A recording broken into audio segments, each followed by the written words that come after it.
नमस्कार दोस्तों, कैसे हो आप लोग। आज हम इस वीडियो में ज्योमेट्री चैप्टर से क्वेश्चन प्रैक्टिस करेंगे। जो लास्ट वीडियो में हमने क्वेश्चंस किए उनमें जो मैंने आपको कंसेप्ट बताया उनके ही बेसिस पे ये लास्ट क्वेश्चन है। फिर हम पैटर्न चेंज कर देंगे और बस ज्योमेट्री का एंड होने वाला है।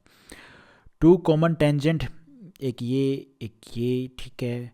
B D N A C touch to equal circle, ये हमारे इक्वल सर्कल हैं, ये इनके सेंटर पॉइंट हैं और इन दोनों की ईच ऑफ रेडियस 7 सेंटीमीटर है। सबकी रेडियस 7 है। ये परपेंडिकुलर होता है, ये सेंटर से टेंजेंट पे परपेंडिकुलर होता है, ये भी 7 है। Point A C B and D respectively as shown in the figure. if the length of BD की जो लेंथ है वो 48 है, देन लेंथ ऑफ AC पूछा है। तो एक तो इसको मिला लो। जब आप इसको मिलाओगे, ये O1 ये O2, ठीक है। मैंने आप लोगों को बताया था कि direct common tangent is more than transverse common tangent. ये हमारी डायरेक्ट कॉमन टेंजेंट है, ये ट्रांसवर्स कॉमन टेंजेंट है। तो भाई साहब, जो हमारी डायरेक्ट कॉमन टेंजेंट जो पूछी है ये बड़ी होगी इससे। ये कितनी है? 48। और अगर आप देखोगे 48, 40, 30 एक ही ऑप्शन है जो 50 है, जो बड़ा है 48 से। तो सी ऑप्शन हमारा यहाँ पे ठीक हो जाएगा। ये तो था समझ का तरीका। आपने समझ के, आपको कंसेप्ट याद था, आपने कर लिया। अगर आपको समझ नहीं, कंसेप्ट याद नहीं है, कंसेप्ट तो चाहिए याद करने के लिए, तो आप क्या करोगे? देखो भैया, जब हम यहाँ से परपेंडिकुलर डालेंगे, यहाँ से परपेंडिकुलर डालेंगे, तो ये क्या बन गया? एक आयत बन गया, या आप कह सकते हो रेक्टेंगल बन गया, ठीक है। तो जो भुजा ये होगी वही भुजा ये होगी, ये तो है ही है। तो भाई साहब, ये परपेंडिकुलर डाला है ना हमने, ऐसा नहीं है ये परपेंडिकुलर ऐसे होगा 90 डिग्री पे, ठीक है। तो जो डिस्टेंस AC का होगा वही डिस्टेंस इसका होगा, जो डिस्टेंस इसका होगा वही AC का होगा। तो हम यहाँ पे क्या कर सकते हैं बाबू मोशाए, यहाँ पे हम ये जो D है ये निकाल सकते हैं। एक्चुअली ये डिस्टेंस जो है O1 से O2 का, हाँ, क्योंकि TCT कंसेप्ट से, ट्रांसवर्स कॉमन टेंजेंट के कंसेप्ट से हम निकाल सकते हैं। तो D क्या हो जाएगा? ये D जो है ये निकाल लो, वो बट AC के बराबर होगा। तो हम लिख सकते हैं AC इज इक्वल टू बराबर होगा D के। कोई दिक्कत वाली बात नहीं है। और वो कब के? इसमें जब R1 बराबर है R2 के, दोनों रेडियस आपस में बराबर है, तब होगा ये AC बराबर है D के, ठीक है। तो यहाँ से D ट्रांसवर्स कॉमन टेंजेंट से क्या हो जाएगा? ये तो नहीं होगा, ये ट्रांसवर्स कॉमन टेंजेंट की हमें मान 48 की वन है। तो ये हो जाएगा D² माइनस में R1 प्लस में R2 का होल स्क्वेयर। अब आप इसको सोल्व कर दो, D1 का स्क्वेयर माइनस में 7 और 7 14 का होल स्क्वेयर, ये रूट हो जाएगा ये 48। मैं उम्मीद करता हूँ आप लोग को समझ में आया होगा। अब आप स्क्वेयरिंग बोथ साइड करना चाहोगे तो कर दो। स्क्वेयरिंग जब हम बोथ साइड करेंगे तो ये तो कट जाएगा। ये D1 को इधर रख लो, ये इधर आएगा तो प्लस का हो जाएगा। 48 का स्क्वेयर प्लस में 14 का square is equal to D²। अब आप इसको आराम से सोल्व कर सकते हो अगर करना चाहते हो तो। 50 का स्क्वेयर होता है 2500, है ना? होता है कि नहीं होता है? ये D1, इसका रूट ले लो। तो भाई साहब, रूट लोगे तो आप इसको सोल्व करोगे क्या? सोल्व करने की ज़रूरत क्या है? ये 196 हो जाएगा। ये कितना हो जाएगा? 64, 6 8 चौक 32, 32 और 6 38, और 8 चौक 32, 3 4 चौक 16 और 3 19, 4 10 13 1 2304 में 196 प्लस करोगे तो ये आ जाएगा भाई 2500। 2500 का रूट होता है 50, ठीक है।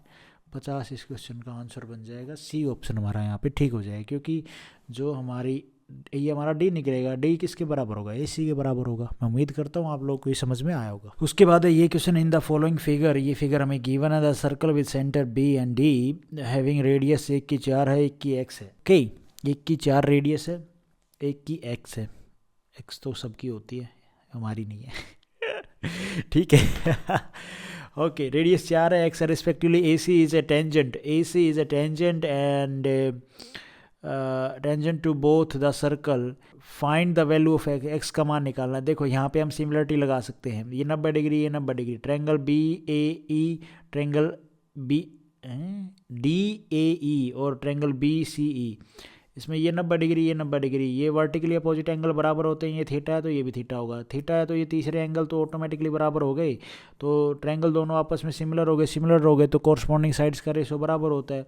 तो यहाँ पे अगर हम देखें, इसके सामने 6 है, इसके सामने 9 है, तो ये 6:9, ये कितना हो जाएगा, 2 3 दूनी 6, 3 3 9, 2:3, तो कॉरस्पॉन्डिंग साइड्स का रेशो बराबर होता है, जो रेशो इसका और इसका है वही रेशो इन रेडियस का भी होगा, तो 2:3। तो यहाँ पे हमारी ये जो है 6 था ना, तो ये 6 की जगह ये कितना हो जाएगा भाई, ये हमें कितना रेशो, ये कितना गिवन है भाई, अरे यार B E ratio corresponding sides का रेशो बराबर होता है, तो भाई ई सी ये बराबर होगा डी ए अपॉन में सी बी के, और ऑल्सो डी ई अपॉन में सी ई, वो तो हो ही गया, ठीक है, उसमें कोई ज़्यादा सोचने की बात, डी ई अपॉन में ई, हाँ डी ई अपॉन में ई बी के, ये इसी तरह से कॉरस्पॉन्डिंग साइड्स का रेशो बराबर होता है। तो हमें ये पता है कितना निकला है हमारा 2:3, तो ये भी 2:3 होगा, जहाँ पे 2 का मान कितना गिवन है 4, तो ये भी 2 गुना है, तो ये भी 2 गुना हो जाएगा, तो 6 मान आ जाएगा, 6 इस क्वेश्चन का आंसर होगा। एक्स का मान कितना आ गया 6, ए ऑप्शन हमारा यहाँ पे ठीक हो जाएगा। मैं उम्मीद करता हूँ आप लोग को ये समझ में आया होगा। उसके बाद है भाई ये question, A B is a common tangent, A B common tangent है to both circle given figure, find the distance between the centre of 2 circle.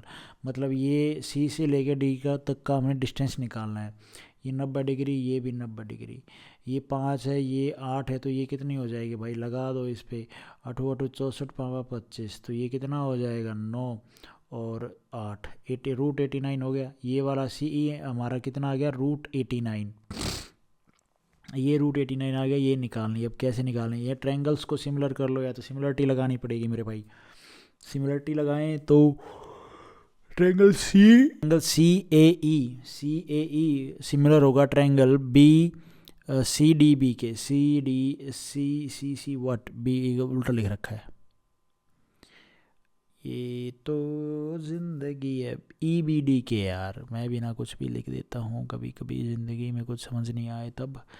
Triangle C A E similar होगा ट्रायंगल बी ई डी के, या यहाँ पे ई कर लो, यहाँ पे ए कर लो, ठीक है। अब कैसे होगा, ये 90 डिग्री, ये 90 डिग्री, वर्टिकली अपोजिट एंगल, ये थर्ड एंगल ऑटोमेटिकली बराबर हो जाएगा। इसके सामने 8 है, इसके सामने 12 है, रेशो क्या है भैया, 2 4 से काट दो, या 4 दूनी 8, 4 3 12, 2:3 है, तो यहाँ पे कॉरस्पॉन्डिंग साइड्स का रेशो बराबर होगा।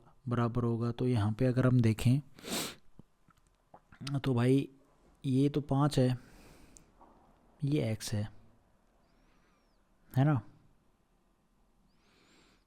तो ये कितने गुना,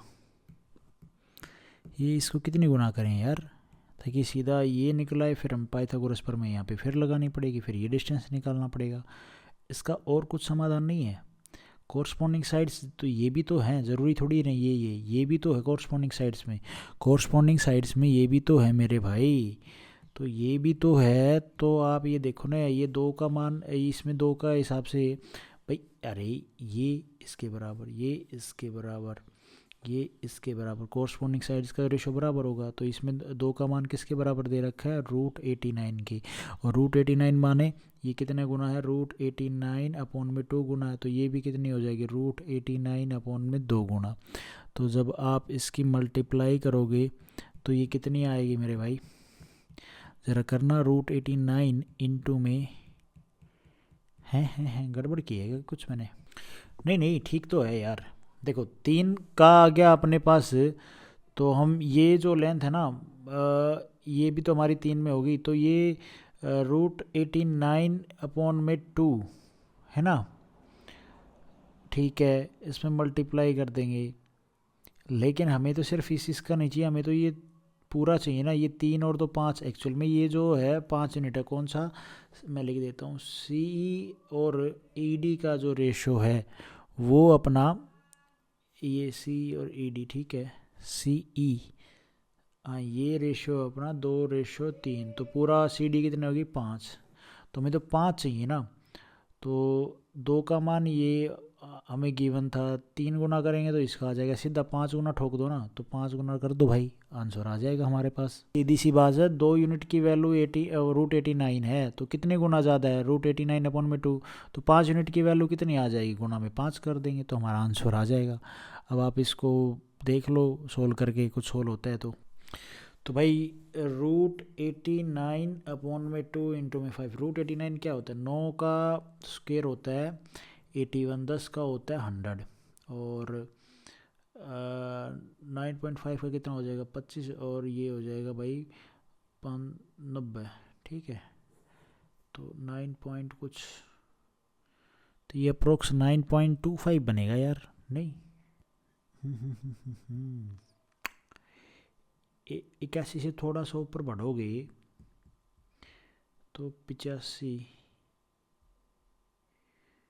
ओके 85, ओके, तो ये कुछ अप्रोक्स मान आएगा इसका यार, कितना आएगा, कैसे निकालूं इसको मैं, 9.5 आएगा ये, अपॉन में 2 गुना में 5, ये 10 हटा दो इसको, 5 दूनी 10, 94 95 इंटू में 4, 95 इंटू में 4, 4 एकम 4 दूनी 8, और बच गया एक 4 3 12, और बच गया 3 4 728, 23.7, नहीं 728 तो ठीक है, ये कितना बच गया इसमें, तो 3 बच गया, तो 3 0, और 728, 7 5 35, ठीक तो है यार, 23.1 ही तो है, बी ऑप्शन हमारा यहाँ पे ठीक हो जाएगा। उसके बाद है ये क्वेश्चन, और ये क्वेश्चन करने से पहले एक छोटा सा कंसेप्ट है वो जान लो मेरे भाई। कंसेप्ट बोलता है ये एक सर्कल है, एक और सर्कल है, ठीक है, ये एक कॉमन टेंजेंट है ऑफ बोथ सर्कल, और इनके अंदर एक और सर्कल है जो इन 2 सर्कल और एक टेंजेंट को टच कर रहा है, और ये रेडियस इसकी R3 लिख दो या, ठीक है, इसकी रेडियस होगी R1, इसकी रेडियस होगी R2, ये O1 और ये O2, ये ए पॉइंट, ये सी पॉइंट, ये बी पॉइंट। तो यहाँ पे कंसेप्ट क्या है, 1 में √R, ये √R ले लो, R है खाली, ठीक है, R ये खाली R है, ये R1 है, ये R2 है, 1 में √R, ये बराबर होगी 1 में √R1 प्लस में 1 में √R2 के, ठीक है, ये आपने हमेशा ध्यान रखना है, ये कंसेप्ट अभी ये यहाँ पे यूज़ होगा, आप आराम से देख सकते हो। इसमें देखो 2 सर्कल हैविंग रेडियस ए और बी, ये ए है ये बी है, ठीक है, touch each other externally, another circle whose radius, इसकी रेडियस सी है, और यहाँ पे टच बोथ सर्कल, ठीक है, also their common tangent, then what is the statement will be, तो स्टेटमेंट यही तो होगी, बस यहाँ की इसकी जगह पे आप सी कर दो, इसकी जगह पे ए कर दो, इसकी जगह बी कर दो, तो यही हो जाएगा, डी ऑप्शन हमारा यहाँ पे ठीक हो जाएगा। तो ये question find the radius of smaller circle, तो इसकी क्या फॉर्मूला था, 1 में √R किसके बराबर था भाई, ये 1 में √9 और प्लस में 1 में √4 के, ये था कि नहीं था। अब इसको आपने बस सोल्व करना है, √9 ये कितना हो जाएगा, √9 क्या होता है 1/3 हो जाएगा, ये 1/2 हो जाएगा, इसको आप सोल्व करोगे तो 5 2 3 6 हो जाएगा, 6 एलसीएम आ जाएगा, ये ऊपर 2 ये 5 ऊपर हो जाएगा, तो ये 1 में √R एक्चुअल में कितना आ गया भाई, ठीक तो है यार, ये आ गया 1.2 है ना, और इसका R का मान कितना आ जाएगा, स्क्वायर कर दो, रूट की जगह पे स्क्वायर कर दो 1.2 का होल स्क्वायर, तो 12 का स्क्वायर 144, 1.44 इस क्वेश्चन का आंसर होगा मेरे भाई। सी ऑप्शन हमारा यहाँ पे ठीक हो जाएगा। मैं उम्मीद करता हूँ आप लोगों को ये समझ में आया होगा। कंसेप्ट ये है मेरे भाई कि देखो कॉमन टेंजेंट का कंसेप्ट है, कॉमन टेंजेंट नहीं कोड का, कोड ए बी। अब वो देखो क्या बनेगी ए बी, ये 2 सर्कल हैं, एक सर्कल ये काट रहा है, ये जो है ना ए से लेके बी, ये है हमारी कोड ए बी, ये सेंटर पॉइंट, ये सेंटर पॉइंट, इनको मिला दो, ठीक है। अब यहाँ पे आपने देखना क्या है, देखते जाओ बस। हमसे बोल दे ये जो लेंथ है ना ए बी, इसका मान निकालो। तो देखो भाई, ये जो मैंने फिगर बनाया है इसमें अगर आप देखो, ये A B A C point, जैसा फिगर ऊपर है ना वैसा ही फिगर नीचे है, ये बात आपने ध्यान रखनी है। यहाँ से मतलब ऊपर नीचे बराबर है, जैसा जितनी लेंथ ऊपर है जिन जिन चीज़ों की, जैसे ए सी और सी बी आपस में बराबर होंगे, तो ये जितना पोर्शन ऊपर होगा वैतना ही पोर्शन बराबर नीचे होगा। तो हम यहाँ पे कह सकते हैं ए सी इज़ बराबर टू बी सी। हाँ बिल्कुल कह सकते हो। तो ए सी और बी सी का मान क्या आ जाएगा, ए बी का हाफ। तो अब ये ऊपर नीचे हैं, तो एक बात बताओ, ये पूरा एंगल 180 डिग्री का होता है, तो ऊपर नीचे बराबर बराबर है, तो इसका आधा करोगे एंगल का तो 90 डिग्री ये इधर है, ठीक है, और ये 90 डिग्री इधर है, इसमें तो कोई इशू नहीं है। तो ए सी, तो इससे 90 डिग्री से क्या शो करता है, ए सी क्या है, परपेंडिकुलर है O1 और O2 पे। A C is perpendicular to O1 and O2। ठीक है, इतनी बात आप लोगों को समझ में आई होगी। अब आप इस ट्रायंगल को देख लो, और तो क्या है, ट्रायंगल O1 ए और O, यहाँ पे ये R1 है, ये R2 है। अब हमसे एग्जामिनर क्या बोलेगा कि आपको R1 और R2 का मान दे देगा, O1 से O2 का डिस्टेंस दे देगा, और बोलेगा AB का मान निकालो। तो आप कैसे निकालोगे, ट्रायंगल का एरिया निकालो। इस ट्रायंगल का एरिया क्या हो जाएगा, 1/2 गुणा में O1 और O2, ठीक है, इनका जो डिस्टेंस हो गया आप कह सकते हो, और 1/2 गुणा में बेस गुणा में हाइट। हाइट कितनी है, AC। तो यहाँ से AC आप निकाल लोगे आराम से। एक तो एरिया ये हो गया ट्रायंगल का। अब आप ये सोचोगे ये कैसे, ये निकालेंगे तो ये चाहिए। अरे हम पहले भाई R1 पता होगा, R2 पता होगा, O1 से लेके O2 का डिस्टेंस पता होगा ठीक है। तो हम भाई पेरीमीटर निकालेंगे, सेमी पेरीमीटर निकालेंगे, सेमी पेरीमीटर से फिर हम एरिया निकालेंगे। तो जो एरिया होगा ना इसका, वो हमें निकाल लेंगे। वो बराबर एरिया किसके बराबर होता है, 1/2 गुणा में बेस गुणा में हाइट। ये हमें तो ये निकालनी है AC, क्योंकि AC बराबर BC है, तो AC निकल जाएगा, AC का दुगना कर दोगे तो फिर वो AB का मान निकल आएगा। तो ये हमें पता है, ये एरिया हमें पता है, और ये AC हम नहीं निकाल सकते, आराम से निकाल लेंगे। तो यही कंसेप्ट बनना है मेरे भाई, और क्या है। अब ये क्वेश्चन देखो, इसके बेसिस पे आपको आराम से समझ में आएगा, सब समझ में आएगा। Find the length of common code of 2 circle जिनकी रेडियस 30 सेंटीमीटर है एक की, और एक की कितनी है भाई, 40।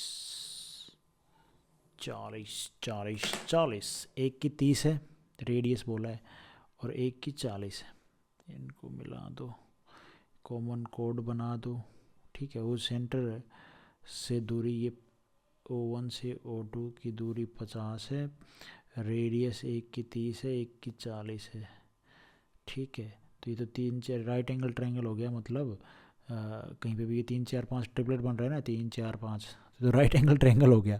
चलो कोई बात नहीं, ये राइट एंगल ट्रायंगल हो गया। अब यहाँ पे हमसे पूछा है, ये मान लो AB है, AC है, तो AB का मान पूछा, length of the common code, ये कॉमन कोड की लेंथ पूछी है। तो भाई साहब आपको मैंने एक तो ये कंसेप्ट भी बताया, और ये दो वाला तो अभी बताया है एरिया निकालने का, ठीक है। ये A है, ये C है, राइट एंगल ट्रायंगल है ना, ये B है।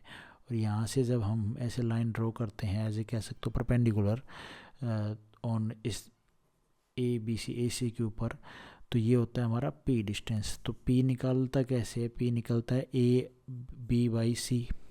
तो यहाँ पे भी अगर आप देखो, ये हमारा राइट एंगल ट्रायंगल पे ये परपेंडिकुलर है कि नहीं है, 90 डिग्री से निकल रहा है, ये भी तो 90 डिग्री से निकल रहा है।